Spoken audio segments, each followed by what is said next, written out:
Hola, doctores, muy buenas tardes. A ver, vamos a comenzar la teoría. Ahí, ¿todavía están en la otra teoría o ya terminaron con la otra sesión? Buenas tardes, doctor. Ya acabamos. Ah, ya, perfecto. Entonces vamos a arrancar con esta nueva teoría.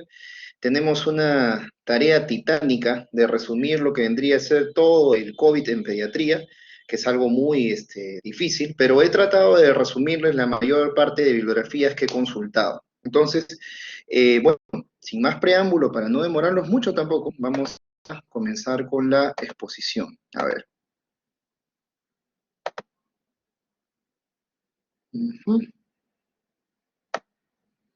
Vamos a poner por acá esto.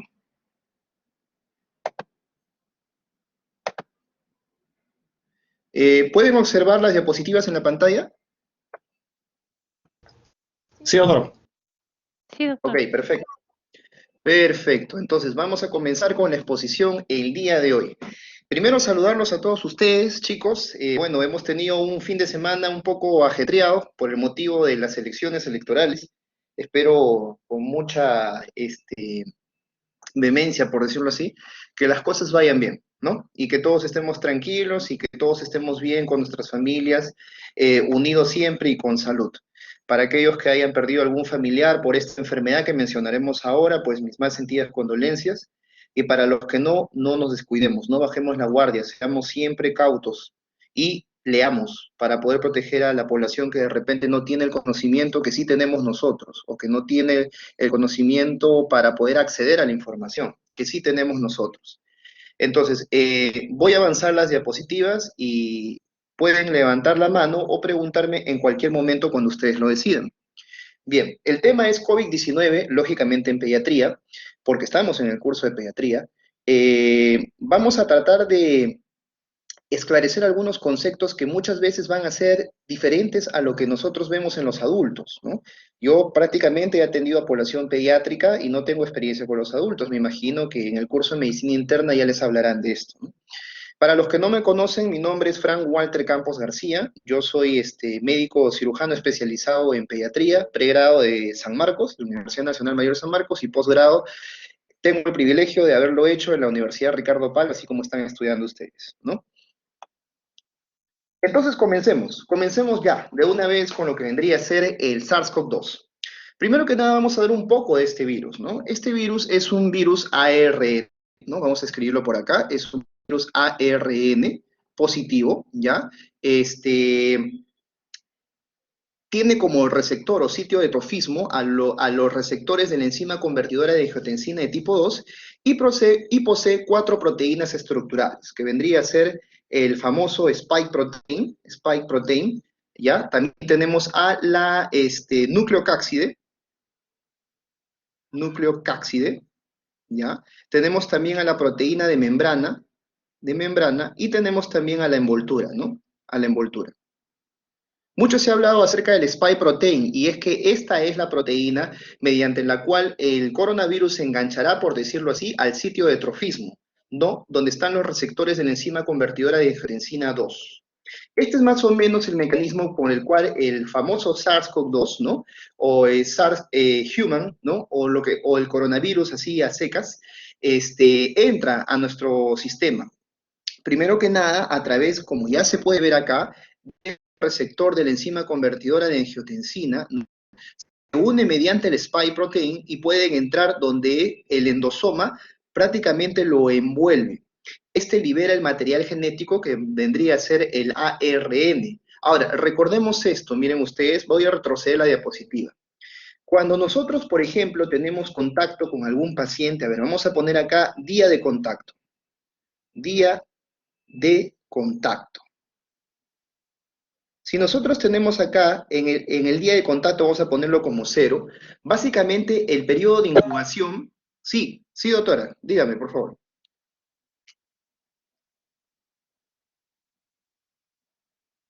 ¿Pueden activar su micrófono o salgo de la presentación? A ver, voy a salir de la presentación. Doctor, creo que no se ve el avance de las diapositivas. A ver, a ver. ¿Sí? ¿Está bien? Doctor, lo que sucede es que está compartiendo su pantalla. el PPT, pero no los slides, o sea, la presentación. No veíamos que se estaba avanzando. A ver, a ver, a ver.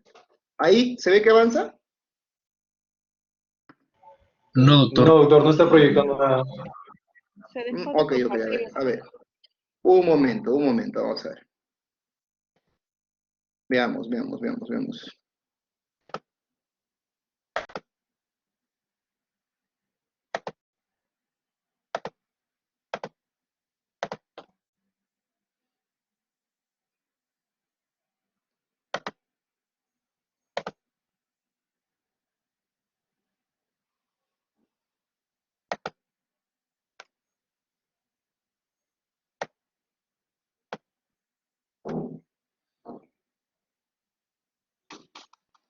¿Ahí pueden ver las diapositivas?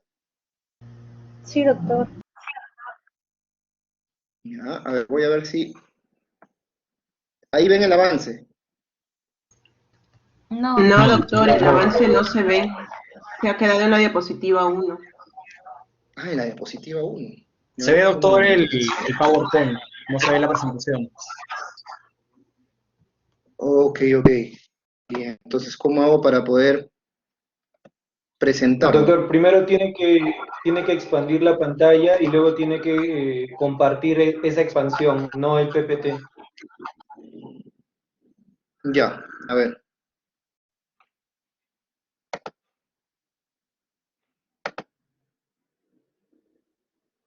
Ya.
Ok, ahí pueden ver. Sí, doctor. Sí, doctor. Sí, doctor. A ver, vamos a ver. Vamos a ver si avanzo. A ver, a ver. Ahí sí pueden ver el avance. Sí, doctor, se avanza. Sí, doctor. Sí. Ok, perfecto. Vamos a ver. Ya. Taxus. A ver, comencemos entonces. Primero que nada tenemos acá al coronavirus. El coronavirus, bueno, también conocido como SARS-CoV-2, es un virus ARN. Entonces vamos a ponerlo acá. Es un virus ARN. ARN que gira en sentido positivo. Este virus ya tiene como sitio de trofismo los receptores de la enzima convertidora de angiotensina 2 y posee 4 proteínas estructurales. La proteína S, que es la famosa spike protein. Esta proteína es la que se va a enganchar en el sitio de trofismo. La N es la nucleocápside, la M es la proteína de membrana y la E la de envoltura.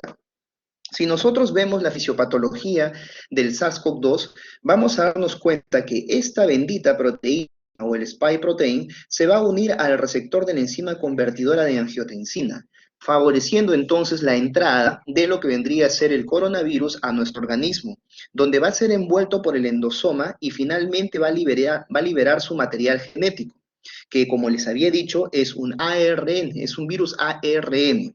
Si yo retrocedo a la diapositiva y me permito explicar acá, ¿no?, en esta diapositiva, cómo se produce la enfermedad, yo diré lo siguiente.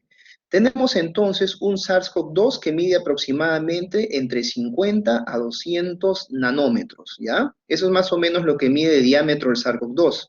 Y se va a diseminar a través de lo que vendría a ser gotitas al momento de hablar, o de prácticamente susurrar o cantar o compartir un ambiente donde hay una persona que está enferma. Entonces, cuando digamos que este pacientito que está acá, que lo vamos a dibujar de forma somera, tiene contacto con este coronavirus, vamos a considerarlo entonces el día 0. A raíz de este día 0 va a haber un periodo de incubación que va a ser muy variable dependiendo de cada humano. Lo normal es más o menos 6 días. Sin embargo, en las experiencias de los estudios independientes de Wuhan, se ha visto de que este periodo de incubación podría durar inclusive hasta 11 o 14 días.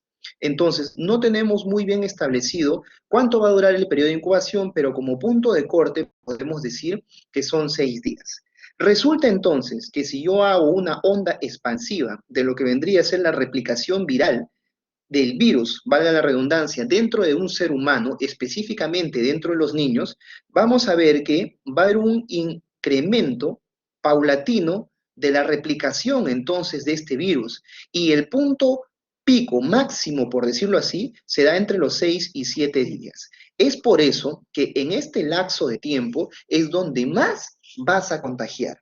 Más o menos la bibliografía dice que son 2 días antes y un día después de que aparecen los síntomas. O sea, antes de que te aparezca tu primer estornudo, tu primera tos, tu primera fiebre, 2 días antes y un día después de esa aparición de síntomas, tú eres una persona altamente contagiosa, hablando de lo que vendría a ser la población pediátrica. Entonces, primer mensaje para todos ustedes, básicamente la replicación estaría abundante entre lo que vendría a ser el 6º y el 7º día. 6º y 7º día. ¿Ok? Y esa replicación va a ir a partir de esos días disminuyendo. Entonces, ya no va a ser así como antes, va a disminuir, a disminuir, a disminuir, a disminuir, y poco a poco va a ir desapareciendo. Normalmente, tú vas a ser capaz de producir anticuerpos para la inmunidad que vendría a ser los IgG a partir de los 14 días. En ese momento tú ya estás produciendo los anticuerpos IgG y por ende los IgM ya deberían desaparecer. Entonces, para la segunda semana de la enfermedad, de la aparición de los síntomas, en teoría tú deberías ser inmune. Así es como trabaja este tipo de virus. Como ya les había dicho, entra lo que vendría a ser el sitio de trofismo, en este caso vendrían a ser las células o el parénquima pulmonar, y acá es donde se va a replicar el material y lo va a liberar como el ARN positivo, porque gira en sentido positivo. Esto tendrá un complejo esquema para proceder a una replicación abundante. Una replicación que, como ya les dije, tiene su pico en lo que vendría a ser 6 y 7 días y luego va en decreciendo hasta que finalmente adquieres la inmunidad expresada por los anticuerpos IgG contra el coronavirus.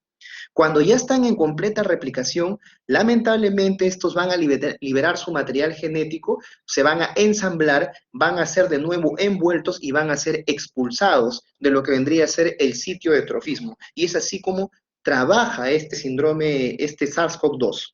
Ahora, ¿lo que te va a matar o lo que te va a perjudicar es el ingreso del virus? No. Lo que te va a perjudicar entonces es la reacción inflamatoria que tú vas a obtener en contacto con este virus de acá, porque vas a producir factor de necrosis tumoral alfa, beta, interleuquina 1, interleuquina 6. Vas a activar la proteína activadora del macrófago. vas a producir una cascada de citoquinas, vas a producir una activación, un síndrome de activación macrofágica, donde prácticamente tú mismo vas a inflamar la zona del trofismo del SARS-CoV-2. Entonces, esa es la potencia o la capacidad dañina que tiene este SARS-CoV-2 con respecto a nosotros los humanos. Epidemiología. Esto es algo muy importante. La bibliografía que he recolectado ha sido de la Organización Mundial de la Salud, de la Academia Americana de Pediatría y del Boletín Epidemiológico del COVID-19 en el Perú para el año 2020. Un poco de memoria, ¿no? Nosotros, por ejemplo, para finales del 2019 no teníamos ni idea de que esto iba a pasar. Para más o menos noviembre del 2019, como dice la bibliografía, se encontró, ¿no?, en Wuhan, en la ciudad de Hubei, casos, ¿no?, donde habían unas neumonías de etiología inexplicable y que evolucionaban rápidamente a un síndrome de distrés respiratorio. Es ahí entonces cuando comienzan a aislar el virus y se dan cuenta de que era un coronavirus, para noviembre más o menos del 2019. Para marzo del 2020, 11 de marzo, una fecha histórica para nuestro planeta, es declarado el coronavirus como una pandemia para marzo del 2020, 11 de marzo del 2020, cuando en verdad la pandemia debió ser declarada entre enero y febrero. Sin embargo, la Organización Mundial de la Salud, en su afán por cuidar su reputación, no declaró la pandemia más antes, así que recién la declaró el 11 de marzo del 2020, permitiendo entonces la diseminación por parte de la República Popular de China hacia lo que vendría a ser todo el mundo, y desatando lo que vendría a ser la pandemia con todas las muertes, ¿no? Con todas las muertes que se conoce de forma mundial. Si vamos a escribir acerca de nuestro entorno y también lo vamos a comparar con el mundo, les he traído entonces una bibliografía estadounidense para la distribución de lo que vendría a ser el SARS-CoV-2 en los niños. Se hizo un estudio donde se más o menos utilizaron de 60.000 a 70.000 niños con PCR positivo para SARS-CoV-2, y se hizo la distribución de acuerdo a grupo etario. Desde los 0 hasta los 4 años había un promedio de 17,4% de niños infectados con COVID.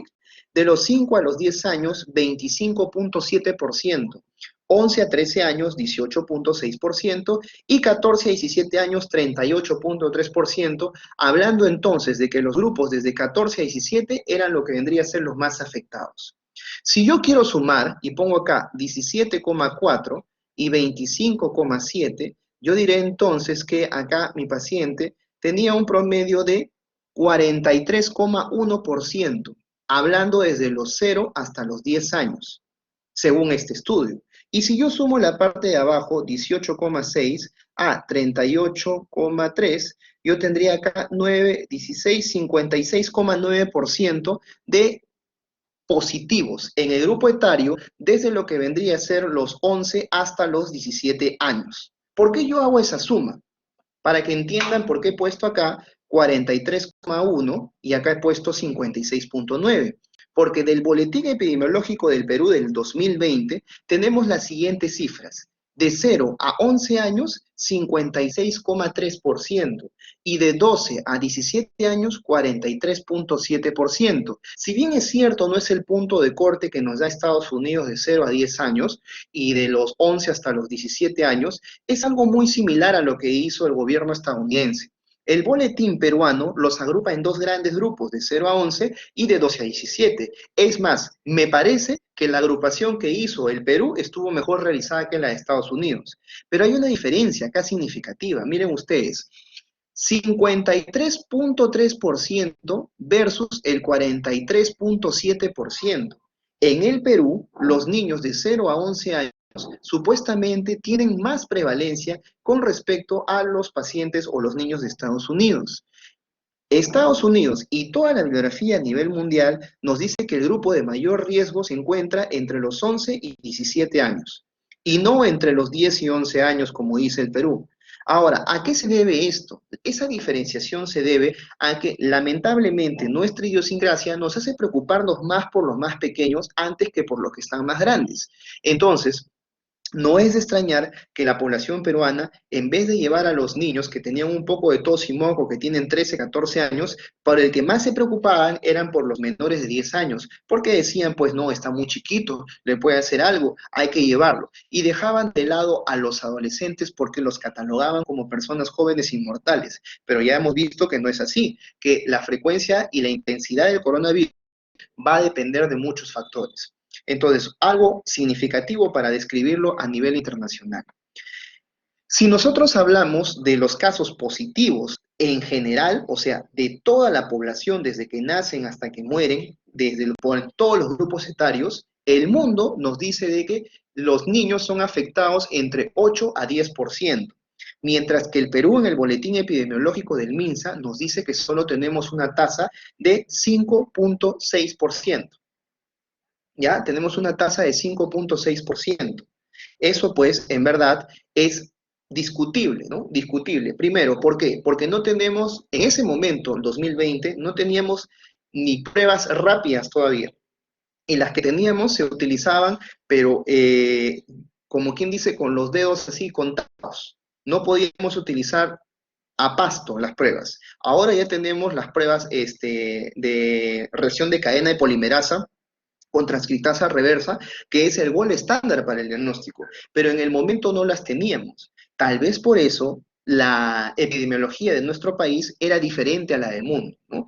Ahora, pues, siendo el país con una tasa de mortalidad de aproximadamente 9 a 9.5%, con respecto al mundo, solo alcanza el 2 a lo que vendría a ser 2.5% máximo, nos convertimos en mortal de todo el planeta por 2. ¿Y esto por qué vendría a ser? ¿Por qué? Porque somos unas personas que nos descuidamos.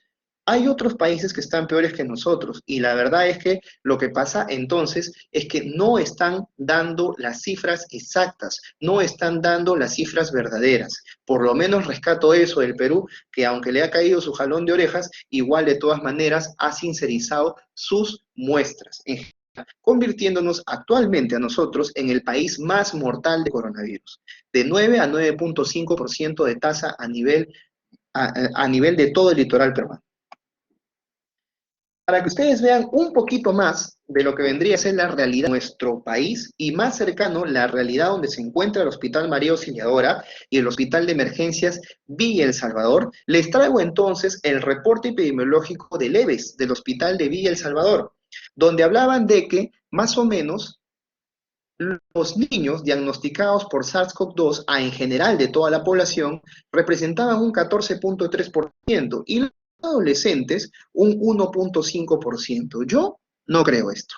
Para mí, que ha vuelto a pasar lo que ya les expliqué. Se preocupan más por los menores de 10 años y a los adolescentes como que una gripecita, un poco de tos, un poco de moco, no les da un malestar significativo.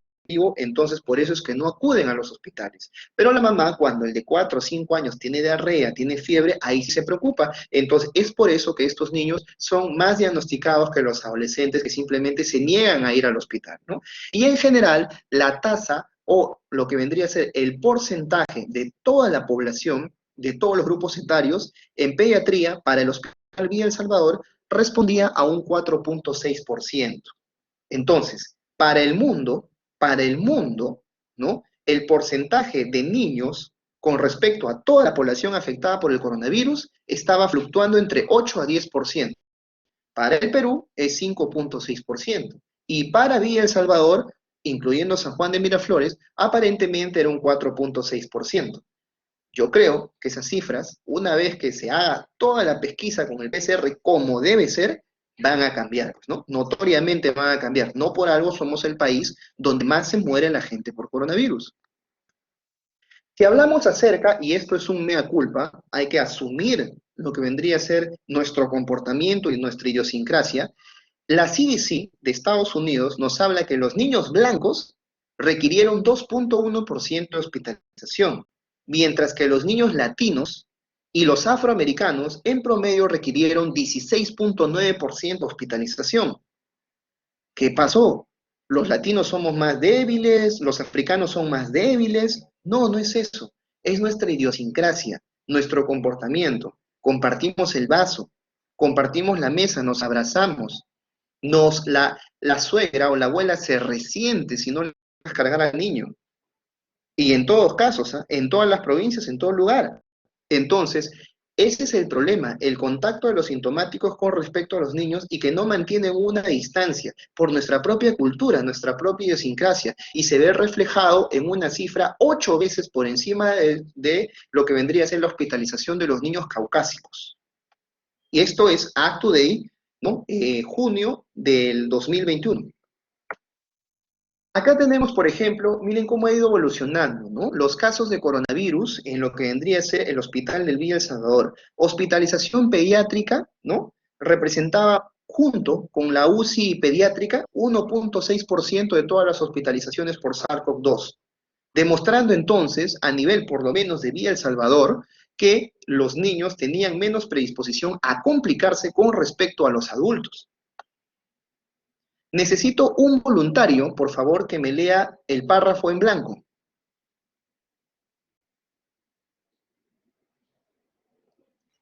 La transmisión del COVID-19 por parte de los niños menores de 5 años a sus contactos más cercanos es menos común comparado a la transmisión que causan los adultos. Muy bien, perfecto. Los niños sí contagian, pero es menos que los adultos. Otro voluntario para el párrafo amarillo. Durante el colegio, la transmisión está más relacionada de forma directamente proporcional al número de alumnos por aula. O sea, no es tanto que tú regreses al colegio, sino cuántos alumnos van a estar metidos dentro de ese cuarto y van a estar escuchando clases contigo. El distanciamiento recomendado es más o menos 2 metros para arriba. Si tú rompes esa barrera de los 2 metros, hay predisposición a que pueda ingresar lo que vendría a ser el coronavirus y a través de su spike protein unirse a los receptores tróficos de este SARS-CoV-2 o que tiene un ARN positivo. Entonces, ahí es cuando te va a colonizar, ahí es cuando te va a infectar. Otro voluntario, párrafo verde. Hay poca información de la SARS-CoV-2 por parte de los portadores asintomáticos en pediatría. Se dice entonces, como vamos a ver más adelante en las diapositivas, que solo un 13% de los niños son asintomáticos.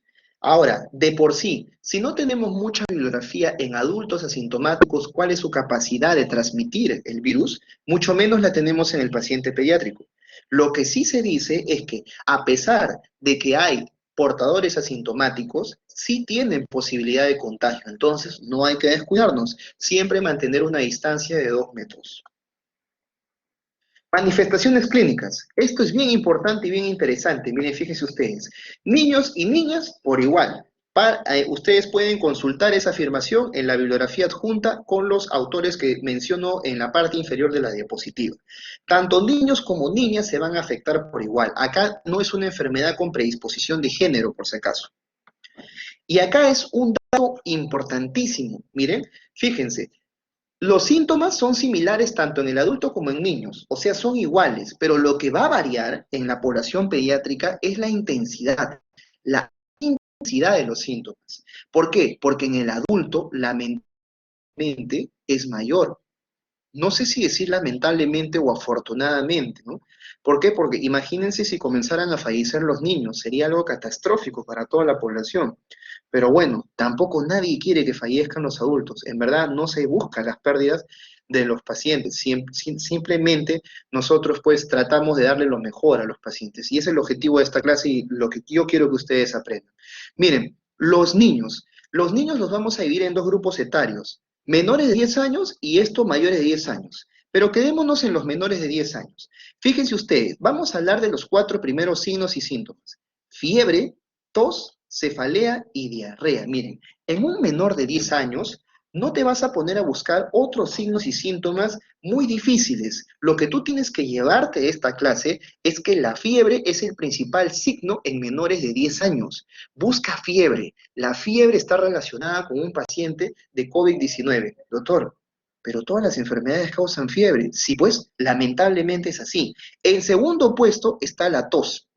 En tercer puesto la cefalea y en cuarto puesto la diarrea. Y te he formulado 2 preguntas acá. Primero, ¿y la pérdida o la famosa pérdida de olfato.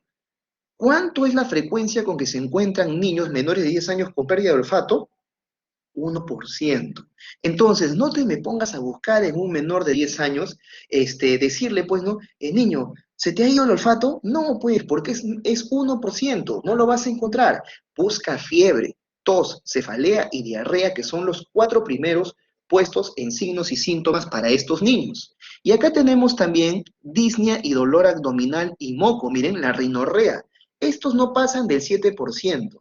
O sea, de cada 100 niños, de cada 100 niños menores de 10 años, solo 7 van a tener moco, dolor abdominal o dificultad respiratoria traducido en disnea. Y de cada 100 niños menores de 10 años, solo uno nomás va a perder el sentido del olfato.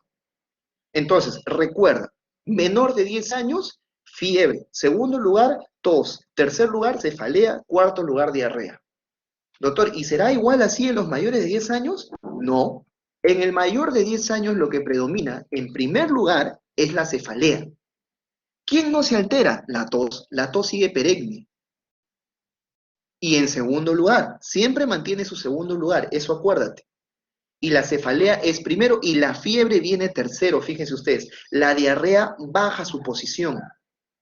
Entonces, ¿qué te puedo decir? Que contra más edad tienes, menos efectos gastrointestinales vas a manifestar por SARS-CoV-2 o COVID-19. Que el primer puesto, segundo y tercero, se los van a estar disputando entre la fiebre, tos y lo que vendría a ser la cefalea, siendo la cefalea el primer puesto en mayores de 10 años. Doctor, ¿y la pérdida de olfato y los vómitos? Acá ya se eleva. ¿Te acuerdas que en el anterior te dije 1? Acá será 10%. Y el dolor abdominal y el moco, acá será 8%. O sea que, si tú ves a un niño con moco, alégrate, porque solamente 8 de cada 100 tienen coronavirus cuando presentas moco. O sea que el moco no es tan frecuente en el SARS-CoV-2. Si yo regreso a la anterior diapositiva y veo acá una cápite que dice menos de 12 meses, acá a todo lo que hemos mencionado se le agrega pobre lactancia y fiebre sin foco, la fiebre siempre presente. Doctor, usted me está hablando de los menores de 10 años, me está hablando de los mayores de 10 años, pero ¿no tendrá por ahí una bibliografía, discúlpeme mi exigencia, de todo el grupo? O sea, desde que nacen hasta que cumplen los 17 años. Ah, sí, sí te la tengo. Acá está. Según la bibliografía hecha por estos autores que están en la parte inferior, que están puestos en UpToDate, publicados en UpToDate, la fiebre en general para ambos grupos, o sea, contabilizando toda la población pediátrica desde los 0 días hasta lo que vendría a ser los 17 años, es el mayor signo y la tos se mantiene en el segundo lugar. Por ende, la conclusión de esta clase, me iré contento si ustedes dicen, ya, el doctor Campos nos ha enseñado de que el principal signo de COVID en pediatría, en general, para todos los grupos etarios, así sea menor de 10 años o mayor de 10 años, se mantiene como fiebre. Y el segundo es la tos. Ahora, si tú quieres hacer una diferenciación entre menor de 10 años y mayor de 10 años, ya es otra cosa. Pero en general, toda la población pediátrica tiene como mayor representante a la fiebre como su signo y en segundo lugar a la tos. Y miren ustedes acá, náusea, vómito, diarrea, los signos gastrointestinales van a cobrar relevancia, pero acuérdate de esto, mientras menos edad tengas, ¿ya? Se va a traducir en mayor molestias gastrointestinales. Fíjense acá, inclusive hay signos similares a Kawasaki en un 13% y solo un 13% son asintomáticos de nuestras criaturas. Vuelvo a repetir, ¿cuál es el signo más importante de SARS-CoV-2 en pediatría? Yo diré la fiebre. Pero si me preguntan cuál es el signo más importante solo en el grupo de pediátrico mayor de 10 años, diré la cefalea. ¿Cuál es el signo que se repite en segundo lugar? Y no importa cuál fuera el grupo etario, la tos. Entonces tú buscas eso de ahí. También tenemos manifestaciones cutáneas. Estos dedos, lógicamente, no son de un niño, pero se han reportado también casos pediátricos en donde se encuentran los dedos COVID, así como lo escuchan, dedos COVID. Son dedos que tienen unos nódulos amarronados y violáceos que se dan en la parte de las falanges distales de los pies, lógicamente, y se encuentran de esta forma. Son dos COVID que han venido a aparecer como descripción en los pacientes que se han estado enfermando durante este año 2020. Y se los traigo para presentarlo, más o menos. Ahora vemos las manifestaciones laboratoriales. El hemograma, por lo general, es normal. Ahora, recuerden ustedes de que hay varios tipos de COVID. Tenemos un COVID leve, tenemos un COVID moderado, un COVID severo y un COVID crítico. Y por encima de estos tenemos al famoso síndrome inflamatorio multisistémico asociado a coronavirus, o anecdóticamente abreviado como MISE. Lo hablaremos más adelante de todas maneras. Pero en los pacientes que tienen un COVID leve o asintomático, generalmente el hemograma es normal. O sea, en la mayoría de los casos tú encuentras algo normal. 17% tienen leucopenia y un 13% tienen neutropenia. Pero no es lo común es que sea normal.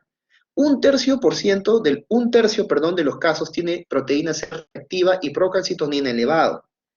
Afectación hepática a niveles de transaminasas elevadas, solo un 12%. La lactato deshidrogenasa y la injuria renal son más raros.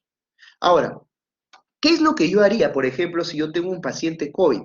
Si yo tengo un paciente COVID y es asintomático, entonces yo diré, ah, caramba, yo le saco un hemograma y va a salir todo normal. Entonces, ¿para qué pinchar al niño? Pero si yo veo que el COVID le está causando estrés respiratorio, le está causando mucha fiebre, yo lo que haría es sacarle un hemograma y le sacaría los marcadores de severidad, que son estos de acá, importantísimos para el control de lo que vendría a ser el COVID-19. Si alguno de ustedes ha tenido, por mala suerte, un familiar que ha estado enfermo, estoy seguro que está familiarizado con estos marcadores de severidad. El aumento del PCR es catastrófico con respecto a los niños o adultos que desarrollan un COVID leve. La procalcitonina también se eleva, la ferritina, la interleuquina 6 y el dímero D. Debido a que nuestro país es un país subdesarrollado, ¿no? Marginal, por decirlo así, que no tiene mucho presupuesto para su sistema de salud, que esperemos que cambien cualquiera sea el gobierno, no tenemos ni procalcitonina y tampoco tenemos interleuquina 6. Así que nos amparamos en marcar PCR, ferritina, dímero D y la lactato deshidrogenasa. ¿Por qué son importantes? Te doy un ejemplo. Tenemos el dímero D. La bibliografía recomienda que cuando el dímero D,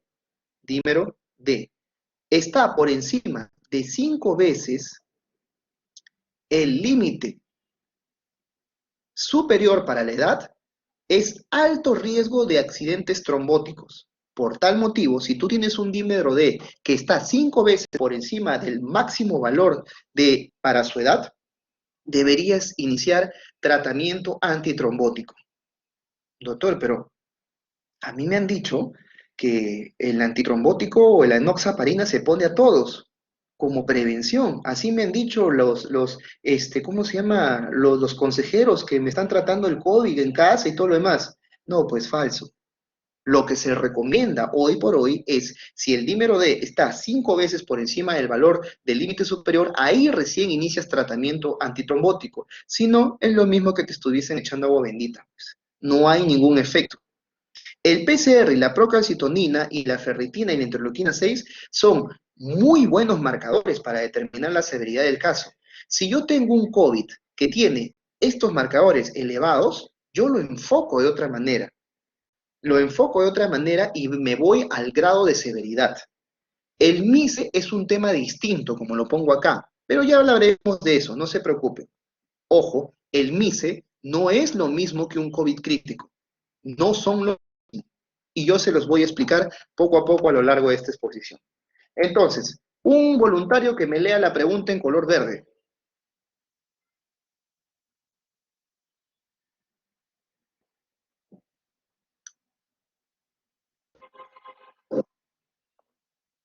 A ver, ¿quién lee la pregunta en color verde?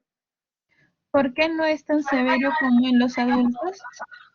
Muy bien, doctora. Tenemos entonces 4 explicaciones. La primera es la respuesta inmune no tan intensa. Se dice entonces que los pacientes menores de 5 años, como si su sistema inmunológico está incipiente, no sabe muy bien cómo responder. Por lo tanto, no tendría una reacción tan exagerada con respecto a la infección del COVID. Luego viene la interferencia viral, y esto es algo muy anecdótico. Imagínense ustedes que entra el SARS-CoV-2 con sus maletas, con todos sus pasajes, entra directo a tu cuerpo a infectarte. Y se encuentra el virus sincitial respiratorio, al adenovirus, al rinovirus o al enterovirus, y le dice, oye, compadre, ¿a dónde vas? No, yo vengo acá a infectar al niño. No, oye, yo ya estoy acá. Por favor, retírate. O sea, literalmente, hablando de forma criolla, así se entiende la interferencia viral.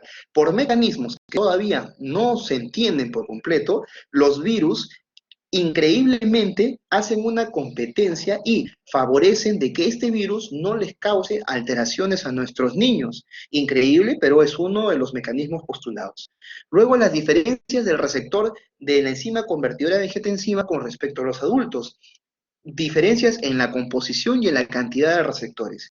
Y finalmente, mejores vasos sanguíneos, pues es lógico, ¿no? Estos pacientes pediátricos no han fumado lo que han podido fumar, no han comido tanta grasa, no han hecho tanto desarreglo como se han hecho muchos adultos. Y por ese motivo es que responden muchísimo mejor a lo que vendría a ser la enfermedad. 4 postulados. En factores de riesgo tenemos los que ya hemos visto muy comúnmente en la televisión, creo que sale al rato en los programas, enfermedad cardíaca, obesidad, cáncer, enfermedad renal crónica, pero estos han ido variando. ¿Por qué? Por ejemplo, se ha hablado acerca del cáncer y de los componentes de pacientes que tienen inmunosupresión, como los trasplantados, y se ha demostrado de que estas dos patologías o toda enfermedad que requiera una inmunosupresión como tratamiento, muy por encima de que empeore la enfermedad, al contrario, se ha demostrado que no hay una diferencia significativa en la evolución a un COVID crítico, ¿no? Con respecto a los pacientes que no tienen un inmunocompromiso. Entonces, todavía faltan postular muchos estudios para poder determinar si efectivamente el cáncer o todo tipo de inmunosupresión va a jugarle en contra a nuestros pacientes. Si a mí me tendrían que dar a escoger de todos estos factores de riesgo, ¿cuál sería el más importante? Yo diría el asma y la obesidad. De todas maneras, ni qué hablar, asma y obesidad. El 80% de los casos que hemos recibido en el Hospital María Auxiliadora por COVID se han presentado como asma. Y después de un tiempo, 3 o 4 días que las enfermeras lo han estado atendiendo, que el interno, que el residente, que el asistente, que todo lo demás, sale el PCR positivo para SARS-CoV-2, cuando ya nosotros ya habíamos literalmente fumado todas las secreciones de ese paciente. Y así nos ha pasado muchas veces. Entonces, luego de que salía positivo, optábamos por otro tipo de manejo. Pero como les digo, el asma es una de las formas más comunes de presentación de COVID-19 en pediatría. Entonces, ¿qué importa más? ¿El factor de riesgo que importa más? Como les dije, yo diría entonces la obesidad y el asma. ¿Cuál es la condición de mayor que da mayor riesgo? Ahí están que se pelean entre el asma y la obesidad. Pero si quieren una explicación mayor de qué cosa es lo que va a empujar a un paciente a desarrollar cosas muy graves, ¿no? Les traigo ese estudio dirigido del Lab Today, que dice que de 121 niños y adolescentes con SARS-CoV-2, 75% estuvieron con 1 o más factores de riesgo y 45% con 2 o más factores de riesgo. Entonces, parecería que esos niños que estuvieron hospitalizados, ¿no? Respondían más a cuántos factores de riesgo tenías en el momento de la infección con respecto al factor de riesgo en sí.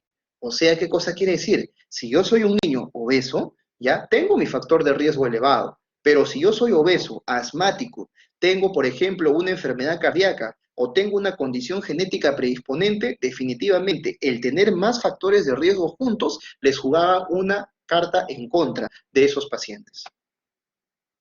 Diagnóstico. A ver, un voluntario que me lea el párrafo en color amarillo.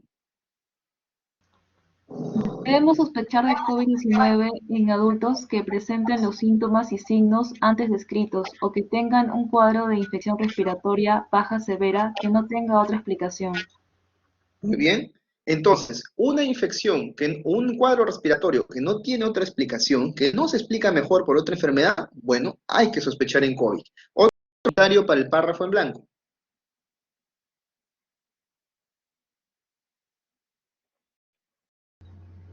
Debe sospechar de estudios que han viajado en los últimos 14 días a una comunidad o residen en un lugar donde hay alta incidencia de COVID-19. Parece muy lógico, muy bien. Otro voluntario para el párrafo en color celeste.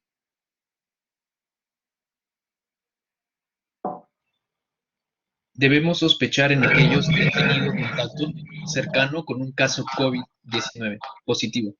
Ha estado a menos de 2 metros o ha tenido contacto con secreciones contaminadas por COVID-19 sin usar su EPP. Ajá, sin usar su equipo de protección personal. Entonces, en todos estos pacientes yo debería tener una sospecha de COVID. Prácticamente son todos. Es por eso que viendo el cuadro superior derecho, ¿no? Se recomienda que los test deberían ser de forma universal. Para controlar una pandemia de forma adecuada, debería ser de forma universal. Entonces, doctor, cuando me llegue un paciente con sospecha de COVID, yo voy a ir corriendo, voy a ponerle el estetoscopio, le voy a escuchar, voy a mirar qué es lo que está haciendo, pongo mi bajalengua y le abro la garganta para ver las amígdalas. Momento. Recuerda lo que te había dicho en un principio. Solo 7% de las personas con COVID en pediatría tienen eritema faríngeo, o sea, 7 de cada 100. Por eso es que The Royal College of Pediatrics and Child Health nos habla de que no es necesario examinar la orofaringe, salvo que sea de suma urgencia o algo esencial. Entonces, me permito regresar todas las diapositivas para que esto quede bien claro. Porque no, miren, eritema faríngeo, perdón, de 9%. O sea, 9% nada más de los niños que tienen COVID van a tener eritema faríngeo. Y hay algunas bibliografías que dicen 7. Entonces, por favor, no examines la orofaringe al menos que sea necesario, porque ya te estoy demostrando que de 7 a 9 de cada 100 niños en COVID, solamente 7 o 9 van a desarrollar eritema faríngeo. Entonces, no es el principal síntoma que tú tengas que buscar. Y esto no te lo estoy recomendando porque no quiero que examines, sino porque no quiero que te contagies. Por eso, si no es necesario, no lo hagas. Si es necesario, sí vas a tener que hacerlo. ¿Cómo sé cuándo no es necesario, doctor? Fíjate pues, ¿tiene moco? Sí tiene moco. ¿Tiene tos? Sí tiene tos. Muy bien. ¿Y le arde un poquito su garganta? ¿Mucho? No, más o menos. Ah, ya. ¿Le puede examinar la garganta? No, señora, no está permitido. Ya, doctor. Doctor, mi hijo tiene tos, tiene moco y tiene fiebre, y cuando pasan los alimentos no puede porque le duele demasiado y vomita. Bueno, examínale la garganta, no vaya a hacer otra cosa, no vaya a hacer una angina de Ludwig. Entonces tú vas viendo esa situación. Solo si es esencial, examinas, si no, no te expongas. La prueba diagnóstico es el test de amplificación de ácido nucleico o reacción de cadena polimerasa con transcripción reversa, que se hace este test para virus ARN. ¿Ok? Ahora miren ustedes, ¿qué cosa es lo que yo debo primar más en mi diagnóstico? Yo debo primar la clínica de mi paciente, por Dios, la clínica de mi paciente. Si yo sé que la mamá ha tenido COVID-19, hace 2 días diagnosticado, el papá ha tenido COVID-19 hace 3 días diagnosticado y el niño le saca una prueba molecular y sale negativo, ¿ustedes creen en verdad que ese niño va a ser negativo? No, lo que pasa es que la prueba molecular va a salir positiva más o menos entre los 3 a 5 días posteriores al contacto con el coronavirus. Si sale negativo, necesitas entonces esperar 48 horas para volver a hacer la prueba molecular y dar una mejor opinión. Entonces, siempre ampárate en tu clínica, no en los exámenes. Ahí he visto, por ejemplo, y que me da pues mucho que pensar, vas a una fiesta o a un resto bar, te juntas con un montón de gente y al día siguiente te haces la prueba molecular y te sale negativo. No, ya me salió negativo, ya dice. Yo me he ido a mi fiesta, pero bueno, ya hoy día está negativo.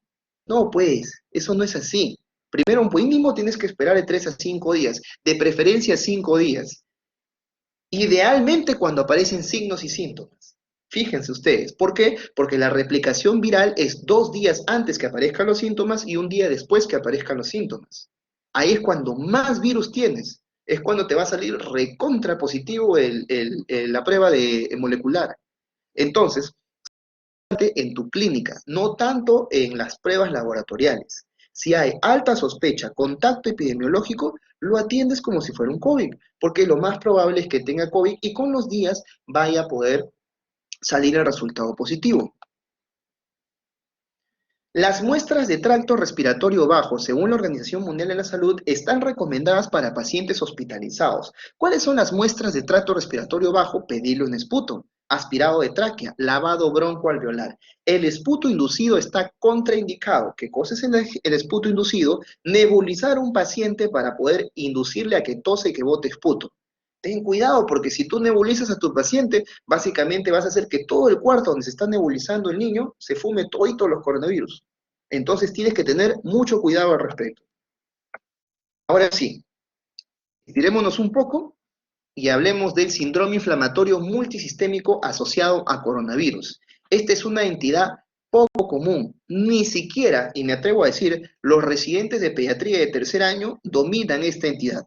Porque para serle sincero, el MICE fue descrito recién por la Organización Mundial de la Salud más o menos a mediados del 2020 y lo describía como una complicación inexplicable al principio, que luego se determinó de que concomitaba con la presencia de anticuerpos IgG contra el coronavirus. Doctor, pero creo que estoy escuchando mal. ¿Usted me ha dicho de que con IgG aparecía esto? Sí, pero no quedamos en que el IgG era sinónimo de inmunidad por lo menos unos 6 meses. Lo que pasa es que el MICE es una complicación tardía del COVID. Ah, o sea que el MICE no te da el momento que estás enfermo de COVID, sino después, cuando ya eres inmune. Así es, doctores. Y tenemos bastantes diapositivas para poder explicar esto.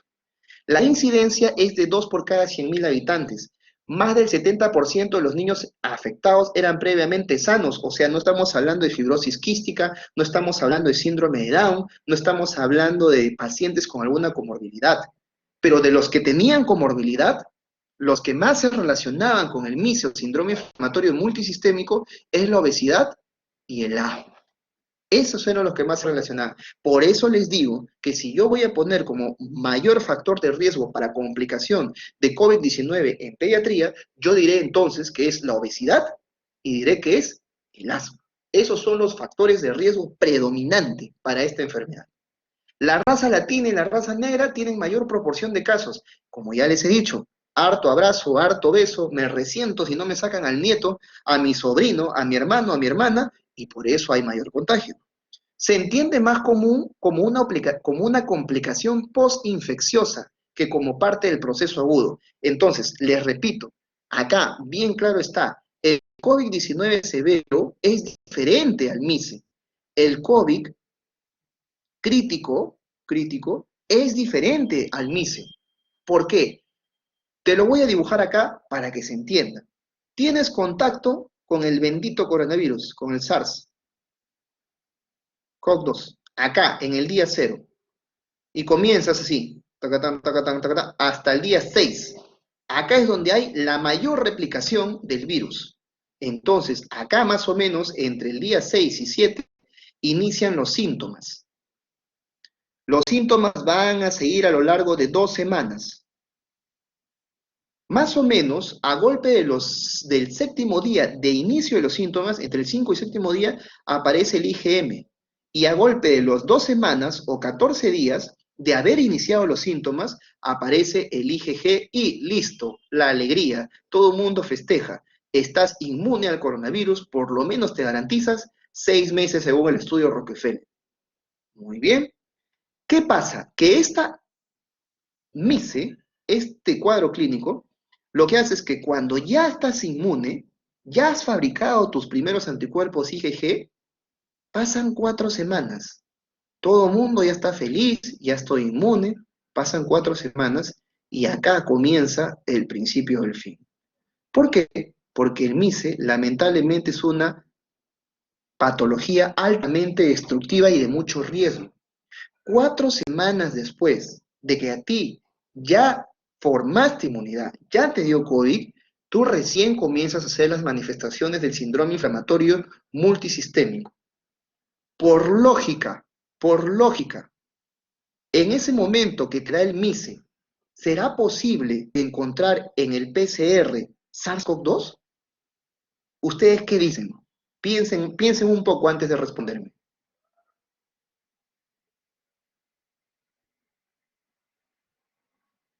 ¿Alguna persona que quiera responder?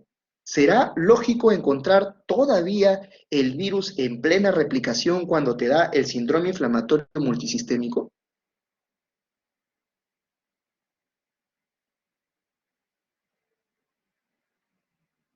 No, ¿Qué doctor. dicen, doctores? Claro que no, doctor, excelente. ¿Por qué? Porque el virus ya se replicó en el día 6 y 7. Cuando ya se fabricaron los anticuerpos, ya lo destruiste al virus. Entonces, para cuando te dé MICE, la mayoría de los casos es negativo a la prueba molecular. ¿Qué sí vas a encontrar? El famoso IgG. Este sí vas a encontrar, porque ese es el anticuerpo perenne que te confiere la inmunidad. Por lo tanto, vuelvo a preguntar, ¿será entonces común encontrar niños que tengan síntomas respiratorios cuando te dé MICE? ¿Sí o no? A ver, piénsenlo.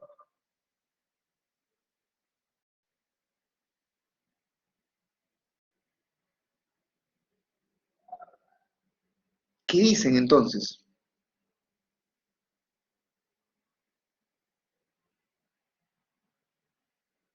¿Algún voluntario? A ver.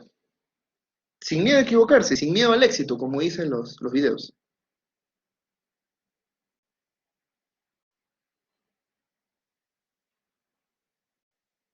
¿Quién se anima? Nadie, todos están con miedo. El MICE no encuentras síntomas respiratorios, porque ya pasó la enfermedad. En el MICE ya pasó el COVID agudo, ya se fue, ya te dejó.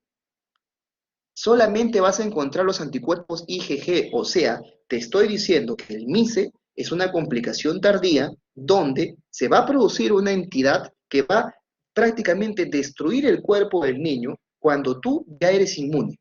Y te voy a explicar por qué. Estas son las fisiopatologías del MICE o síndrome inflamatorio multisistémico. Lo que se plantea es la disregulación inmune. O sea, tú tienes una respuesta anormal al virus. En principio, tú formas tus IgM, tú formas tus IgG, todo bien chévere. Pero después de 4 semanas te vas al hoyo. ¿Por qué? Porque tu respuesta inmune hacia el virus te produce enfermedades similares a la de Kawasaki, a la de la activación de macrófago, a la tormenta de citoquinas. Pero es el mismo virus el que te está produciendo esto, solo que con una respuesta diferente. Se debe también al SARS-CoV-2. ¿Por qué? Porque lamentablemente el virus, para el momento en que los pacientes tienen MICE, sale negativo en la proteína, el PCR.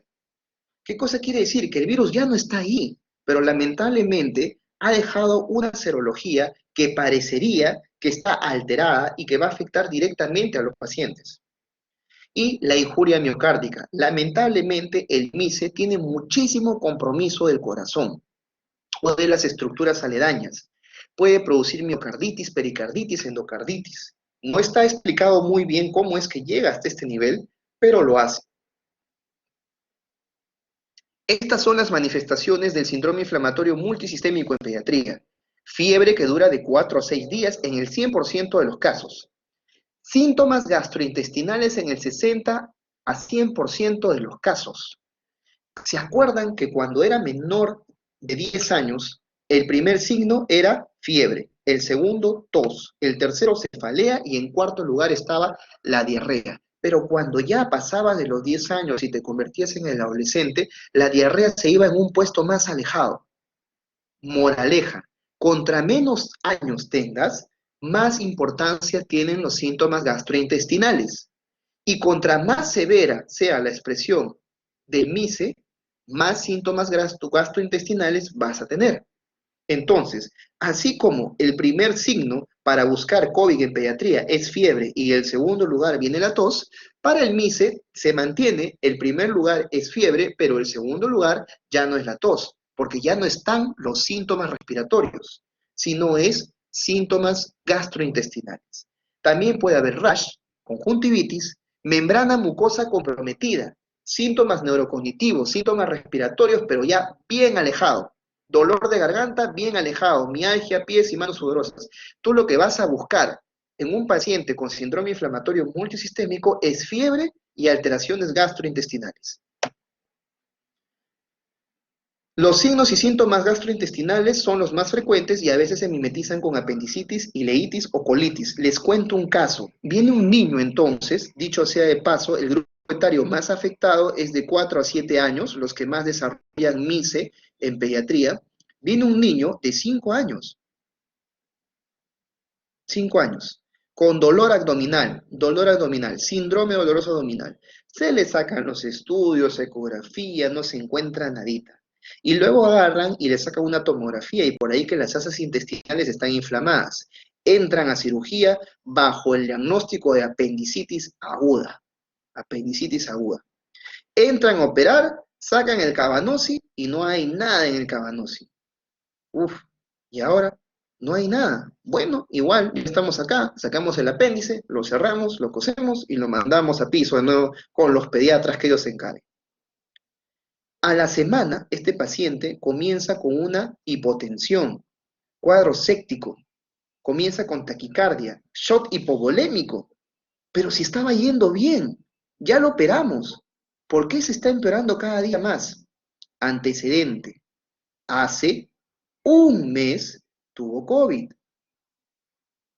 Vamos a sacarle una prueba molecular, PCR, RT, negativo. Ah, entonces no es COVID. ¿Y su prueba rápida cómo está? IgG, pero por eso estamos. O sea, hace un mes le dio COVID, actualmente ya han pasado 4 semanas y tiene el IgG positivo. Y no le han encontrado nada con el síndrome doloroso abdominal y cada vez está peor.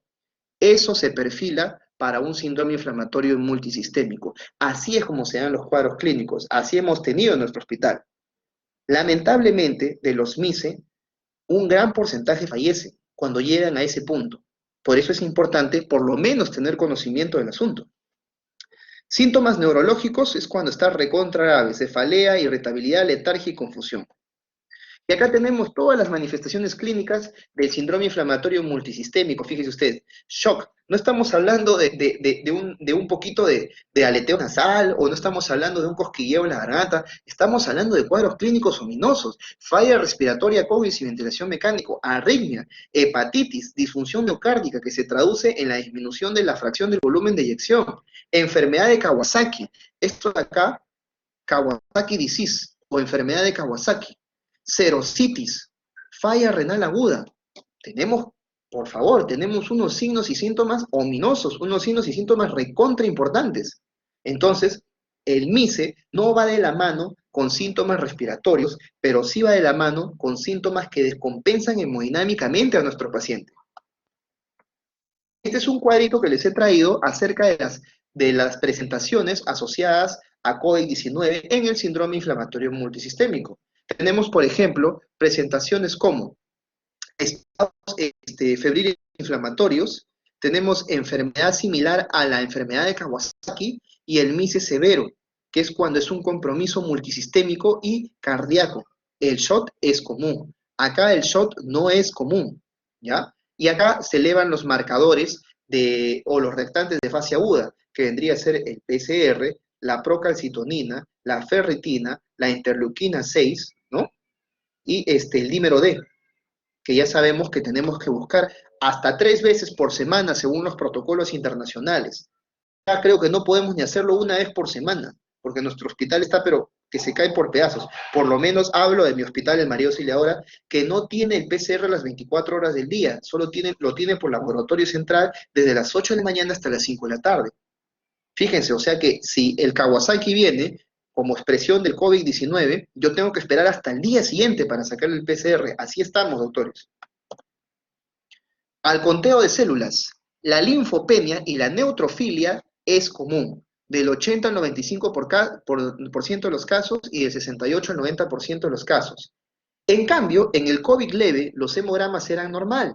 En el MICE no es así. En el MICE están alterados. Hay linfopenia, neutrofilia. ¿Ok? Linfopenia y neutrofilia.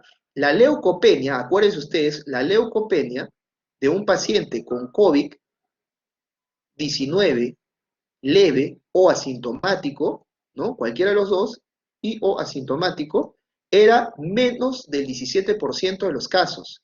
Pero en el MICE sí o sí me vas a tener linfopenia. Sí, casi la mayoría de veces me vas a tener neutrofilia, anemia leve, trombocitopenia. Acá tenemos, por ejemplo, los reactantes de fase aguda. El PCR en el 90 al 100% de los casos está recontra elevado. El BCG 75-80%, dímero D, ya te dije que si el dímero D está por encima de 5 veces el límite superior para su edad, tú tienes que pensar de una vez ponerle tratamiento antitrombótico, porque si no puede formar trombos.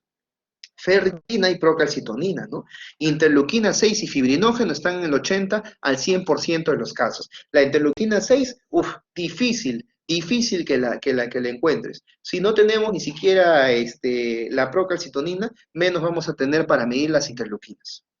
Los marcadores cardíacos, porque se afectan por miocarditis, pancarditis o endocarditis, son las troponinas, que están presentes en el 50-90% de los casos, y el péptido natriurético también está entre el 73 a 90% de los casos, ¿no? Fíjense ustedes, la lactato deshidrogenasa también está presente, pero cobra mayor importancia en los pacientes adultos, no tantos en los pediátricos.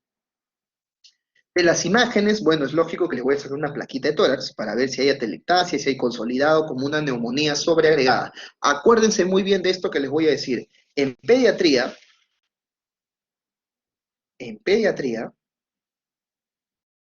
las coinfecciones más comunes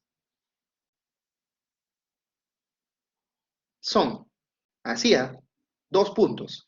En las virales, influenza. En las bacterianas, Mycoplasma pneumoniae. Entonces, si en el examen les preguntan cuál es la coinfección viral más frecuente de COVID-19 en niños, yo diré entonces la influenza. Y si cuál es la coinfección más frecuente con respecto a bacterias en niños con COVID-19, Mycoplasma pneumoniae. Así están las coinfecciones, ¿ok? Y lo que vendría a ser la ecocardiograma es para ver si hay disfunción del ventrículo izquierdo, con disminución entonces de la fracción de eyección.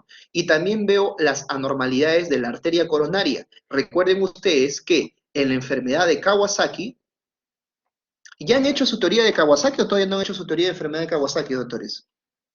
Falta, creo, ¿no? No hemos hecho, doctor. Ok. Yo precisamente, preocupado por eso, les he traído una diapositiva dedicada a la enfermedad de Kawasaki, chiquitita nomás, para que recuerden la situación. Pero resulta que en la enfermedad de Kawasaki hay compromiso de los vasos sanguíneos, específicamente la arteria coronaria, causando aneurismas. Es lo que se busca cuando el MICE se expresa como una enfermedad de Kawasaki. No es enfermedad de Kawasaki, sino que el COVID se disfraza como una enfermedad de Kawasaki y se expresa de esa forma. Así lo debemos entender. ¿Puede haber regurgitación de la válvula mitral? Sí. Efusión pericárdica, sí. Ya he dicho que afecta tanto de forma endocárdica, miocárdica, ¿no? Y pericárdica. Y la ecografía para ver si hay algún tipo de alteración a nivel abdominal. Estos son los criterios que nos ha propuesto la CDC y esto es lo de la OMS.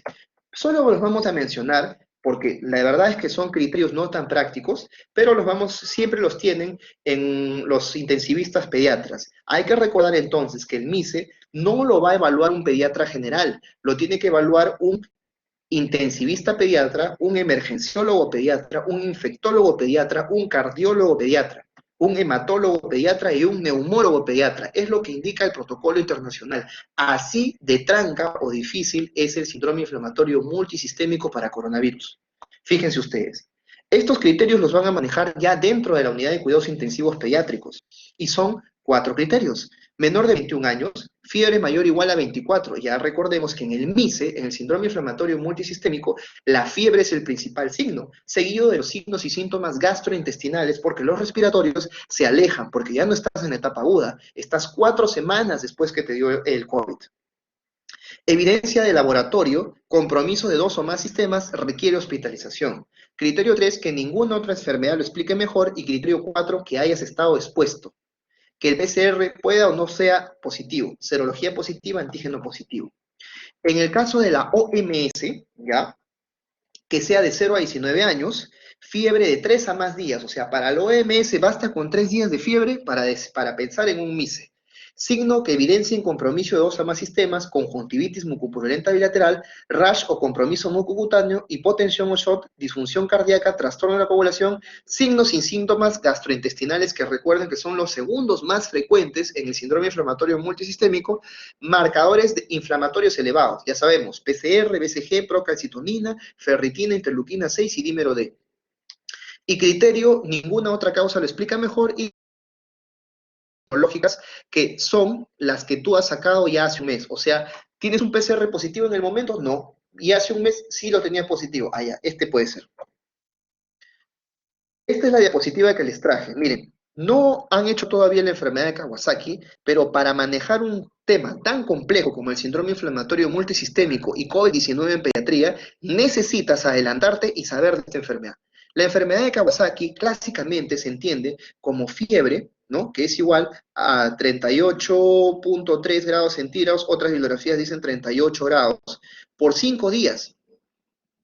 Este es el criterio mayor. Y el criterio menor vendría a ser conjuntivitis bilateral aséptica, compromiso de lo que vendría a ser las mucosas, por ejemplo, lengua frangüesada, ¿no? Inyección faringea o keilitis, compromiso de las extremidades como descamación de las palmas y planta de palmas de las manos y planta de los pies, o edema del planta de los pies y palmas de las manos. Un rash polimorfo, que más o menos es como una urticaria macular, y adenopatía cervical mayor a 1.5 centímetros. Esto es lo que se consideran como los 5 criterios menores para enfermedad de Kawasaki. ¿Quién produce la enfermedad de Kawasaki? La pueden producir múltiples enterovirus por reacción cruzada. ¿Qué cosa quiere decir? Que el virus no es directamente el que te va a producir esa enfermedad, sino es tu propia inmunidad la que va a atacar ciertas estructuras de nuestro cuerpo, específicamente de las arterias coronarias y los vasos sanguíneos, dando entonces aneurismas en esta zona y que les pueden causar complicaciones a los niños en un estadio posterior, propiciando infartos en estos pacientes. Entonces, no es cosa de juego. Vuelvo a repetir, un Kawasaki es fiebre de 5 días a más y tiene 5 criterios menores: inyección conjuntival, aséptica bilateral, compromiso de las membranas mucosas, lengua frangüesada, keilitis, ¿no? Compromiso de las extremidades con edema o descamación, rash polimorfo y adenopatía. Y fíjense en todo esto, miren, son el síndrome tóxico estafilococócico, que es el de acá. Así como se presenta como enfermedad de Kawasaki, también se puede presentar como shock tóxico. Son todos estos criterios de acá. Vamos a hacer un algoritmo diagnóstico del MICE, o síndrome inflamatorio multisistémico. Primero, puede presentarse como enfermedad de Kawasaki o como shock tóxico. Lo que tienes que buscar siempre es la fiebre. Acuérdate de la fiebre y síntomas gastrointestinales, porque los sistemas neurológicos, si bien es cierto, están presentes, no son tan comunes como la fiebre y el sistema gastrointestinal. Si buscas fiebre, tiene que ser mayor o igual a 4 días o también mayor o igual a 3 días. Esto criterio de la OMS y esto es criterio de la CDC. ¿Ya? Si tiene todo esto, te haces otra pregunta. ¿Serán manifestaciones severas? Vamos a ver cómo está el paciente y lo examinas paso por paso. Si no lo tiene, es muy poco probable que sea un síndrome inflamatorio multisistémico, porque ya te dije, el síndrome inflamatorio multisistémico tiene un compromiso muy fuerte de lo que vendría a ser los sistemas y elevación de los marcadores inflamatorios. Sigo manifestaciones severas, sí las tiene, pero si no las tiene, pues podría ser que no es una enfermedad completa de Kawasaki. Y si las tuviese, tengo que hacer un completo examen laboratorial, que se caracteriza por ver todos los sistemas, cardíaco, urinario, hematológico, todos los exámenes tengo que hacerlo. Ahora, si sigo sin encontrar alteraciones muy marcadas, entonces paso a hacerle lo que vendría a ser el PCR, para ver si está elevado o no. ¿Por qué? Porque si yo después que le he hecho todo eso, he encontrado otro foco que no responde al SARS-CoV-2, sino que puede ser una infección urinaria o puede ser una celulitis, Entonces, ya no puede ser que sea el MICE, pues, ¿no? Porque el MICE no debe tener otro foco que cause estas inflamaciones. Ujú. Si el PCR está elevado, ¿no? Sigo haciendo o incluyo evaluaciones adicionales para seguir buscando por qué este PCR está elevado. Y si no encuentro nada alterado, y si encuentro algo sugerente de COVID-19, entonces más me inclino por el MICE, ¿no? Por el síndrome inflamatorio multisistémico. Y si el PCR no está elevado, bueno, ya te dije que los restartes de fase aguda se elevan de forma catastrófica en el síndrome inflamatorio multisistémico. Si el PCR está normal, es poco probable que sea un síndrome inflamatorio multisistémico. Finalmente, ya para acabar, porque ya se me está yendo la voz, vamos a hablar de tratamiento. El tratamiento lo clasificamos de acuerdo al requerimiento de la enfermedad. Por ejemplo, una enfermedad leve moderada no requiere nueva o elevación de necesidad de oxígeno sobre la línea base. ¿Cómo entiendo esto? A ver, yo, por ejemplo, digamos que soy un niño de 9 años. Estoy andando por mi vida, caminando, tranquilo, todo lo demás. ¿Ya? Me da COVID, pero no requiero oxígeno. Ah, ya, perfecto. Ese será un COVID leve y en el peor de los casos un COVID moderado. Ok, muy bien. Yo soy un niño con fibrosis quística, tengo 9 años y necesito 1 litro de oxígeno para vivir. Y aparte de eso, me da COVID. Pero yo ya necesitaba 1 litro para vivir. Entonces, si aunado al COVID no necesitas más elevación del requerimiento de oxígeno, será considerado como un COVID leve o moderado. En una enfermedad severa, ahí sí requieres oxígeno suplementario, sea sano o tengas una comorbilidad previa. Y en una enfermedad crítica requieres ventilación mecánica invasiva o no invasiva, cualquiera de las dos. Estos son los tratamientos, miren, los he resumido y les he puesto un signo de interrogación a los que yo creo que son los más controversiales. Tenemos, por ejemplo, hidratación, lógico, si el paciente no está comiendo, me lo hidratas. Electrolitos, tienes que corregir. Oxígeno suplementario, obvio, ya sabemos. Pruebas de laboratorio también, monitoreo también. Los antitrombóticos no se dan para todos, se dan de acuerdo a criterios. En este caso ya les he enseñado dímero D 5 veces por encima del valor normal. Ajá. Y la antibioticoterapia empírica la vamos a hablar en la última diapositiva. El Remdesivir. El Remdesivir es el único antiviral recomendado a nivel internacional para tratamiento del paciente con MICE y solo se da en pacientes que tengan un COVID severo, un COVID crítico o un síndrome inflamatorio. Bueno, el síndrome inflamatorio multisistémico no, porque acá ya no hay el virus. Acá lo que está es el anticuerpo IgG, pero acá está el tratamiento para todos en general.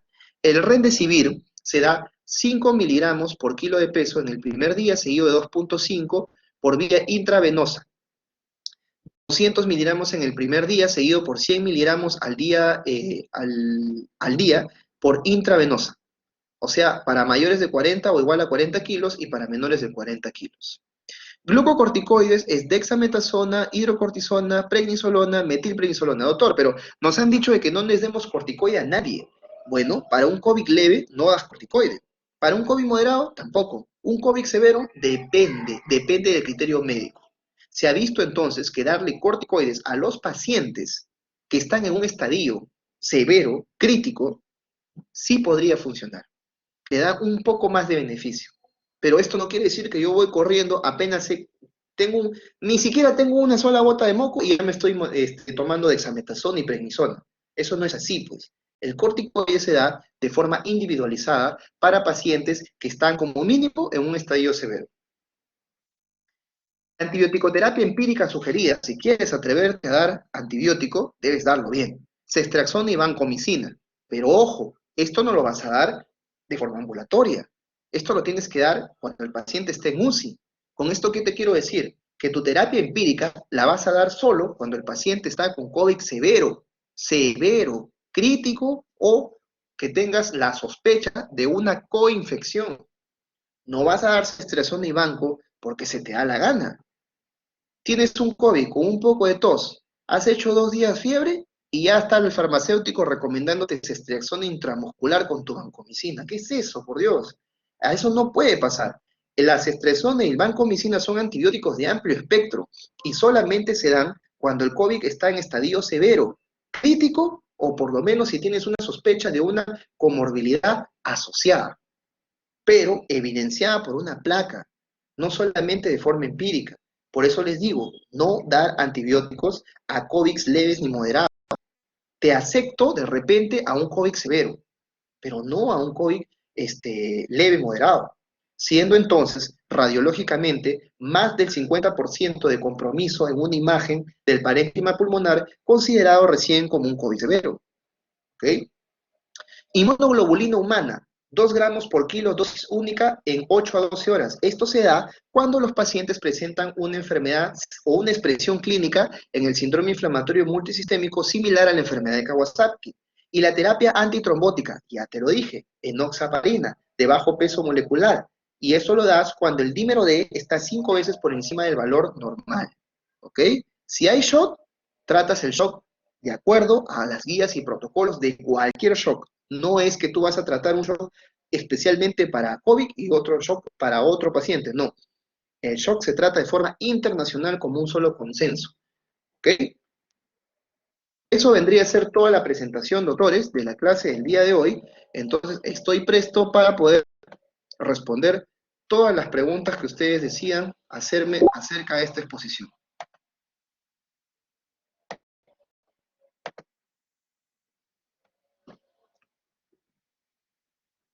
Quien quiera preguntar, haga sus preguntas, doctores.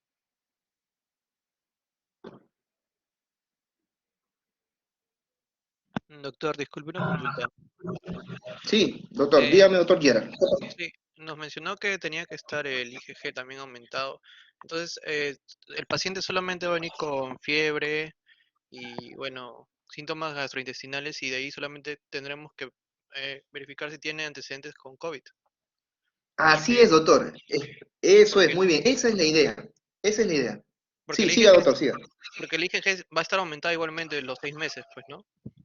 Claro, va a estar presente. Cuando usted tiene un paciente que tiene contacto con el SARS-CoV-2, en los primeros 7 a 8 días va a desarrollar IgM. Y después de esos IgM que se presentan, puede ser de 5 a 7 días, y se presenta el IgM, a las 2 semanas o 14 días ya usted va a desarrollar los IgGs, que son perennes, y van a desaparecer los IgM. Y por ese motivo, los IgGs van a seguir con usted.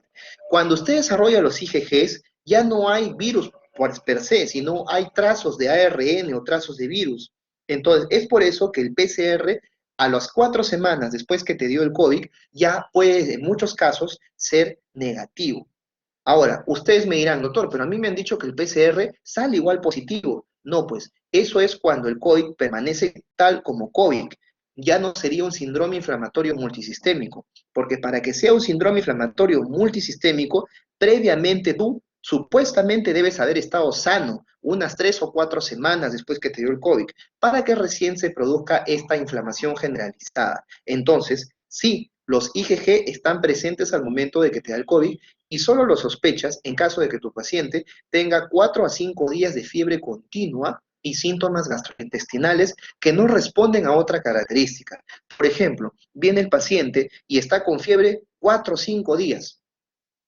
Y tú agarras y le dices, ¿qué tiene señora su niño? Está con diarrea, le sacas una reacción inflamatoria en ese y sale negativa para bacterias, sugerente de un virus. Y el niño sigue con fiebre al 6º día, al 7º día, al 8º día. Caramba, pero una diarrea no da tanta fiebre. ¿Y tiene IgG positivo? Sí tiene IgG positivo. ¿Y cómo está su PCR? 30, 45. No. Esto pinta más como un síndrome inflamatorio multisistémico. Y si encima se le aframbuesa la lengua, tiene conjuntivitis, un ganglio cervical de 1.5, edematización de plantas y palmas de las manos, con descamación, ya pues, ya está prácticamente cantado el diagnóstico. Suena fácil, pero no es tan fácil, doctor Yerra. Gracias, doctor. ¿Otra pregunta? La doctora Denise Joana Dávila, a ver, vamos a ver. Sí, doctora, dígame. Doctor, disculpe, no me quedó muy claro respecto al tratamiento, porque en la diapositiva que mostró decía, o sea, tratamiento para COVID-19 y MIS. Pero bueno, en este Claro, caso y MICE. es el diagnóstico, ¿no? En la etapa aguda y el MIC sería después de 4 semanas, ¿no? Que ya se diagnosticó, porque ya solamente Así como es. no IgG. Entonces, el tratamiento mostrado era para solamente cuando era COVID severo. Claro, no, o sea, el tratamiento lo he mezclado entre COVID y MICE, pero vamos a separarlo. Lo que pasa es que el tratamiento tiene un poco... ¿Ven la pizarra en blanco? Sí, doctor. Ok, Se ve, a doctor. ver, ya, perfecto. Entonces vamos a dibujar acá, ya. Miren, el tratamiento para COVID. Tenemos acá COVID propiamente dicho, COVID-19.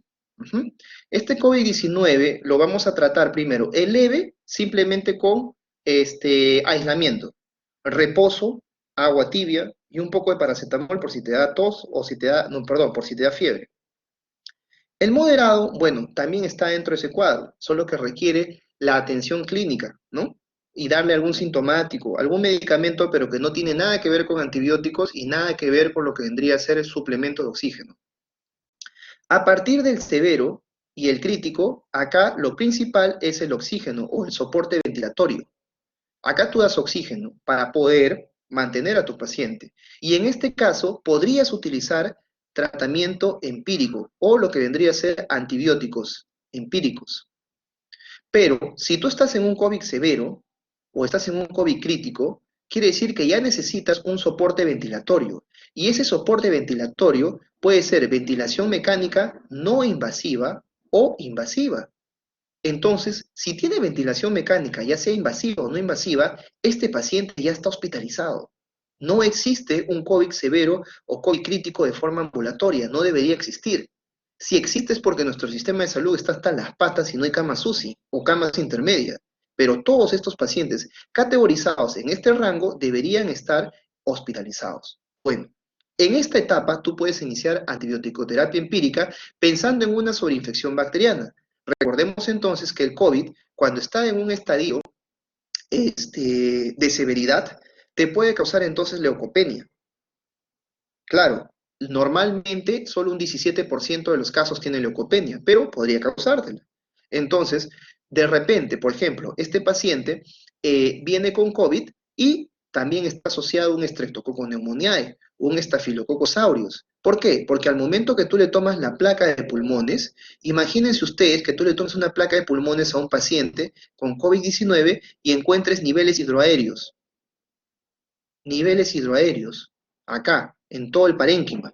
Entonces, el COVID no te causa eso. ¿Qué te causa el Streptococcus pneumoniae o el Staphylococcus aureus?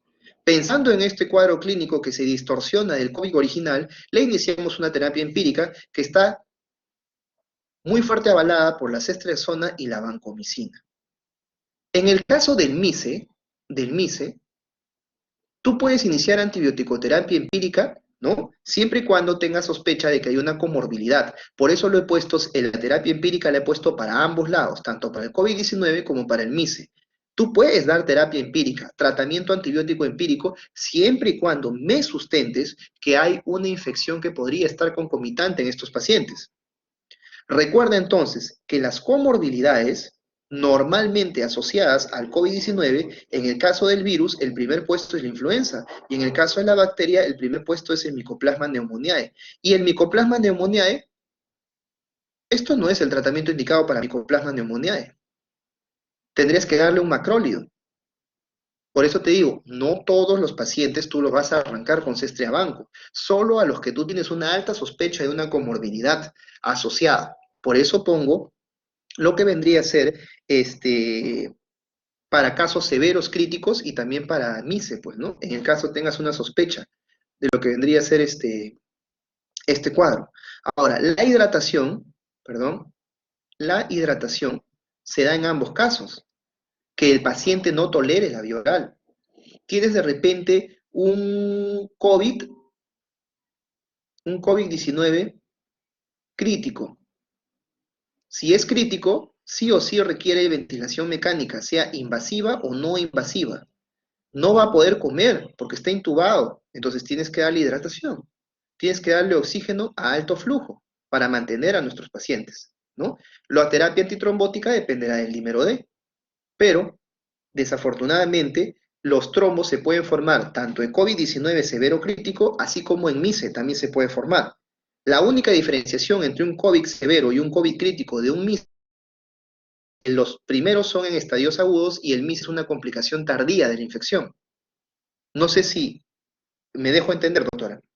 ¿He respondido su pregunta o tiene alguna duda más? No, doctor, sí, sí entendí, doctor. Y otra pregunta, también respecto a la prueba diagnóstica de Gold estándar de RT-PCR, que dijo que sale positivo después de 3 a 5 días posteriores al contacto. ¿Hasta cuándo yo puedo tomar esa prueba para que salga positiva? No sé si me entiende. Sí, claro. Miren, ustedes tienen, por ejemplo, como Gold estándar, lo que vendría a ser tienen el Gold estándar, el PCR-RT, ¿no? Que es la reacción de cadena de polimerasa transcriptasa reversa.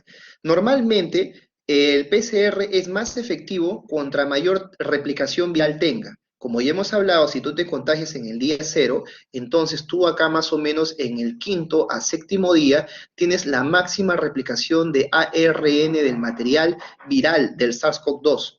Por estas etapas tú tendrías muy sensible de poder tener un PCR positivo. Pero si tú quieres ser más exigente con la prueba, más o menos a golpe de las 72 horas hasta lo que vendría a ser los 5 días, sí o sí en este lapso te tiene que salir positivo. Si no te sale, vas repitiendo cada 48 horas. Entonces la pregunta es, ¿hasta cuándo yo podría tomar mi PCR, ¿no? En una enfermedad? Entonces, yo entiendo que la doctora tiene duda de que si el paciente ya manifestó los síntomas al 5º o 7º día, ¿hasta cuándo me va a salir positivo el PCR durante la enfermedad? Pues yo le diría a la doctora, depende. ¿Por qué motivo? Los estudios dicen que a partir de la 2ª semana, después de que han comenzado los síntomas, el PCR sale entonces negativo. O sea, inicio de síntomas. No te estoy hablando del día 0, de apenas que tú tuviste contacto, no. Te estoy hablando de acá, cuando iniciaron los síntomas. Inicio de síntomas. 2 semanas después, ya el PCR debería salirte negativo. Pero los estudios actualmente en adultos, no te puedo decir en niños, están demostrando que el PCR es capaz de salir positivo, ¿ya? Inclusive hasta la hora del fallecimiento del paciente. Entonces, con esto, ¿qué te quiero decir? Que contra más severo sea el cuadro, más te va a durar la replicación viral dentro de tu cuerpo. Pero si es un cuadro leve moderado, lo más probable es que el PCR salga negativo ya a partir de la 2ª semana de que iniciaron los síntomas. Ahora, ¿es posible de que algunos PCR salgan positivos a pesar de ser leves, moderados y a pesar de que hayan pasado más de 2 semanas? Sí es posible, pero ¿por qué? Porque quedan trazos de ARN de lo que tus anticuerpos ya han despedazado al virus.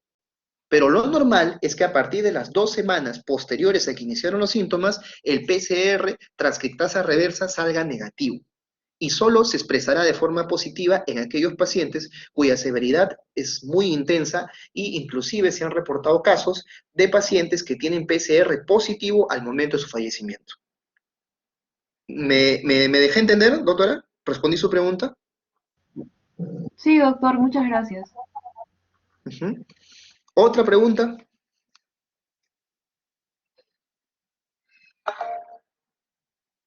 Sí, doctora Sheila. A ver, cuénteme, ¿cuál es su pregunta? Doctor, disculpe, buenas tardes. Yo quisiera preguntar, en el caso mencionado la terapia antitrombótica que se da cuando el dímero D es mayor a 5 veces el valor normal según la edad, ¿habría casos en los que podría estar de repente contraindicado, tal vez en situaciones especiales como trastornos hematológicos como PTI? A ver, vamos acá a compartir la pantalla completa. O no, mejor acá nomás también. Ya miren ustedes. Se ve la pizarra en blanco, ¿verdad? Sí, doctor. Sí, doctor. Miren, ¿cuál fue? O sea, normalmente lo que vendría a ser la terapia antitrombótica se da para prevenir la formación de trombos a nivel general en el pulmón, puede ser trombos cerebrales también, ¿no? Que están ahí metidos. Entonces la doctora nos pregunta si hay casos especiales en los que no se va a poder dar esta terapia, que es la enoxaparina,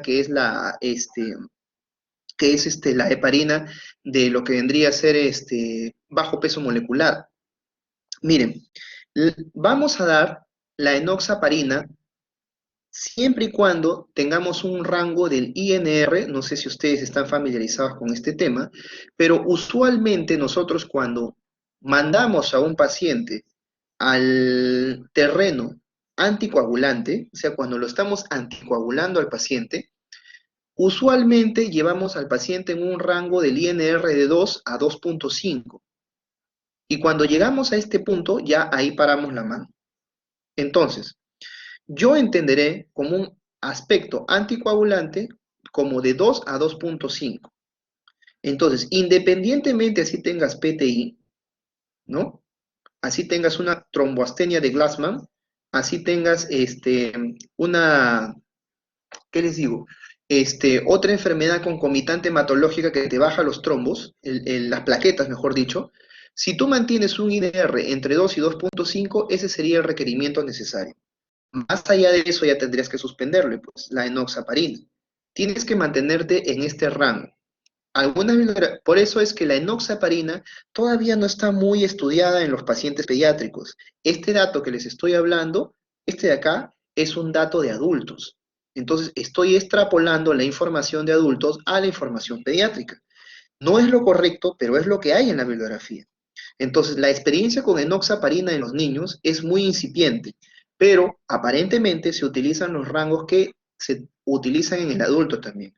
Mantener un INR, que es un índice nacional randomizado internacional, que lo que hace es mantener esto entre 2 a 2.5, la aplicación de una heparina de bajo peso molecular, ¿no? Independientemente si eres PTI, si tienes lupus, si tienes trastorno de la coagulación, independientemente de eso, llevar hasta este punto al paciente y dejarlo ahí, y mantenernos en ese rango.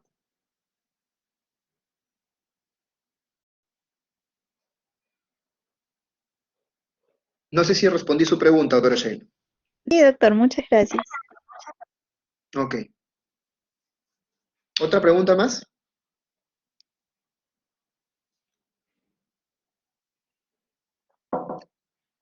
Bien, pues creo que hemos terminado con la clase del día de hoy. Iba a mencionar también la vacuna de Pfizer, pero me parece que ya la han mencionado en el tema de inmunizaciones, ¿verdad? Creo que la revisaron, ¿no? En las nuevas vacunas.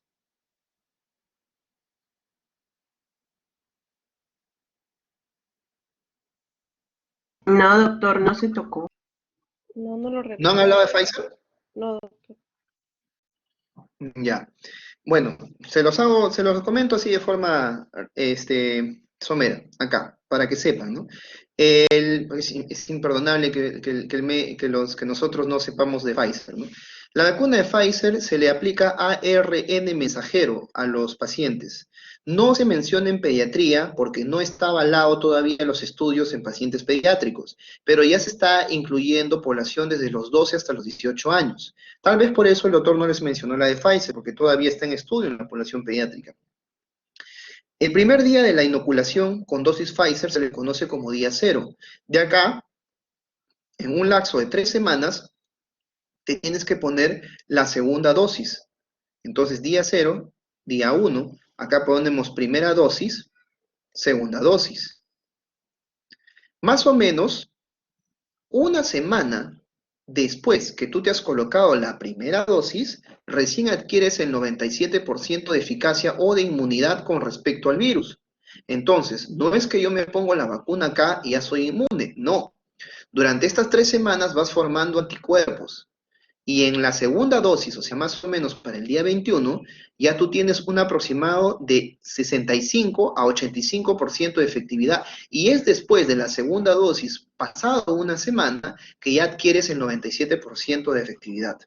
La mayoría de los signos y síntomas, como ESAVIS o reacciones adversas o eventos supuestamente asociados a las vacunas e inmunizaciones, se va a dar después de la segunda dosis.